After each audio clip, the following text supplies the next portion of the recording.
Tem ser humano com característica de algum animal, com comportamento de algum animal. Tem animal que vira tempestade, que se conecta direto com a natureza e é tudo uma coisa só. Será que esses processos arcaicos ainda interferem no nosso processo psíquico? Eu sou Luana, eu sou amante de cachorros, eu amo rezas, mas eu também sou enfermeira intensivista, especialista em psicologia analítica e co-idealizadora desse projeto Casa Hairá. Vamos lá então?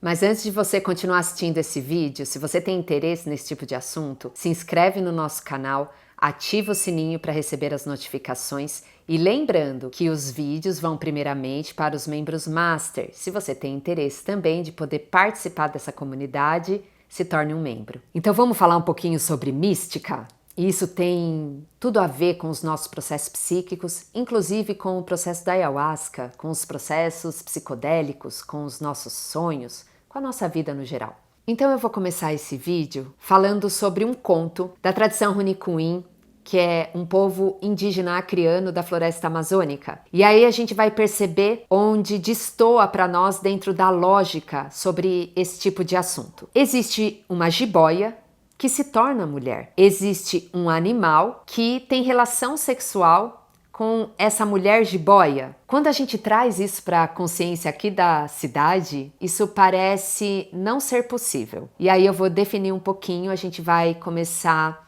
a explicar essa teoria do participação mystique e o quanto isso impacta no nosso processo psíquico. Jung elaborou o termo participação mystique como uma espécie singular de vinculação com o objeto, vinculação através da qual o sujeito não consegue se diferenciar com clareza desse objeto. Conforme Jung, participação mystique ocorria com mais frequência nos povos primitivos, ou os povos originários, os mais antigos, a gente pode dizer, do que nos civilizados, os da cidade. Nestes, ocorre principalmente entre duas pessoas e mais raramente entre uma pessoa e um objeto. Então, ele explica da seguinte maneira: dentro desses povos primitivos, não existe a separação entre o ser humano e outros objetos, diferente da cidade, que geralmente a gente consegue associar ou difundir até duas pessoas dentro de um contexto, dentro de uma história, por exemplo. A participação mística com outra pessoa é um caso de transferência.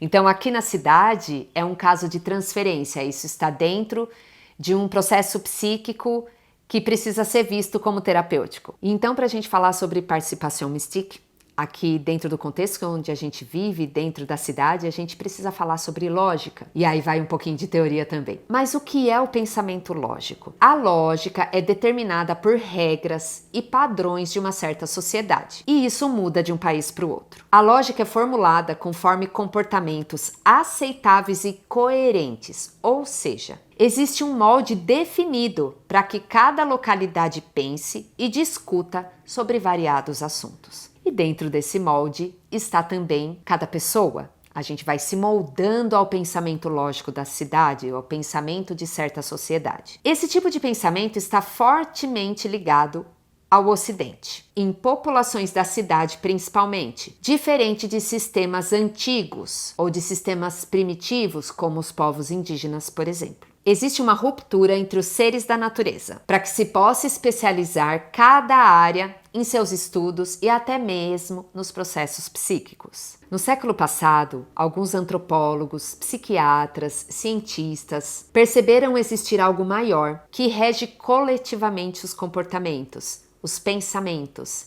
e que a base destes seria os povos primordiais, os povos indígenas, que mantêm suas tradições, a sua cultura, descrevendo oralmente os fenômenos humanos também como místicos, ou seja, envolvidos em mistérios. O que a gente pode entender disso? Dentro da clínica, dentro dos processos terapêuticos, onde isso começou a ser escrito, percebeu-se uma manifestação maior, percebeu-se uma manifestação mística, processos que estavam além do que se podia explicar no comportamento humano dentro de um processo psíquico. Adentrando em nossa sociedade aos processos psíquicos, podemos perceber a participação mística em fenômenos dificilmente explicados pela ciência, tal como o transe mediúnico. E então lembrando que a gente vai falar sobre processos da psicologia analítica e não de processos de crença ou religiosos. Para Jung, fora do processo religioso do sistema de crença da pessoa, a psicologia analisa esses fenômenos místicos, mediúnicos, como uma personalidade da própria pessoa que a toma através dos seus complexos. Esses fenômenos ocorrem não somente nesses casos, mas como, por exemplo, em momentos de grande rebaixamento de consciência, onde todos no mesmo espaço adquirem uma só forma de pensamento ou uma só forma de consciência, tomando coletivamente o mesmo comportamento. Como, por exemplo, estádios, jogos de futebol, cultos religiosos de diversas linhas, rituais de povos primitivos, ou seja, num lugar onde existe uma concentração grande de pessoas, onde existe uma tonalidade emocional, esses complexos vêm. E os complexos, eles têm a origem no inconsciente. Então, o que Jung observa é que as pessoas, de uma forma coletiva, elas assumiam o mesmo padrão de comportamento. Dentro disto, podemos perceber também estados transitórios de consciência, como desmaios e outras perturbações neurológicas que alguns indivíduos passam e que muitas vezes, dentro da ciência clássica, não se consegue explicar. Acontece que nesses estados de rebaixamento coletivo de consciência, somos mais facilmente acometidos pela expressão dos nossos complexos.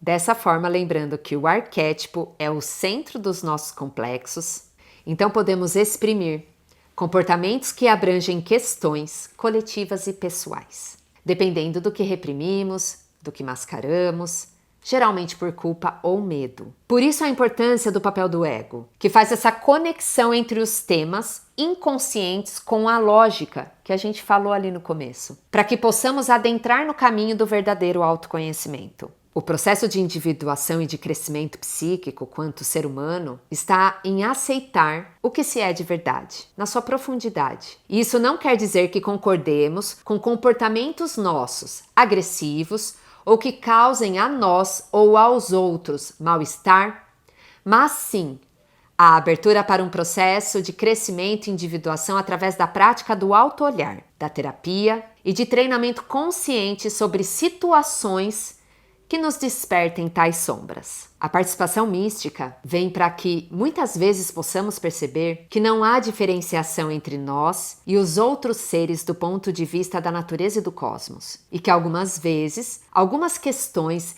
realmente não serão dissolvidas, porque existe uma participação coletiva no nosso comportamento inconsciente. Mas antes da gente finalizar esse vídeo, eu quero saber se você já se inscreveu no nosso canal, já ativou o sininho para receber as novidades. É muito importante que a gente compreenda que uma das teorias da psicologia, que é a psicologia analítica junguiana, ela defende que o nosso inconsciente tem um exercício importante sendo afetado pelo inconsciente coletivo. Todos esses sistemas antigos, primitivos, essas práticas tradicionais e culturais, elas perduram nos nossos processos mentais. E isso tem tudo a ver com os nossos processos com a ayahuasca, por exemplo, ou com os nossos processos dos sonhos. É a gente perceber que dentro desse inconsciente, dentro desse conteúdo que em muitos momentos precisam ser manifestados para a nossa consciência,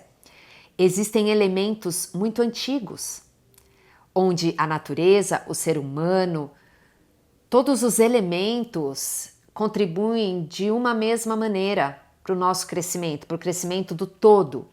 E esse é o sentido da vida. Então, muitas vezes, quando Jung fala que alguns assuntos possivelmente não serão dissolvidos, é a importância da gente simplesmente receber, da gente compreender o quanto isso nos impacta, o quanto isso movimenta o nosso comportamento e desenvolve sintomas. e para que a gente compreenda que esses processos psíquicos, eles têm essa influência inconsciente e que isso não é patológico, diferente de outras classificações que a gente vai conversar na próxima aula, onde a gente vai discorrer sobre um assunto muito importante. Vamos falar sobre a psicose.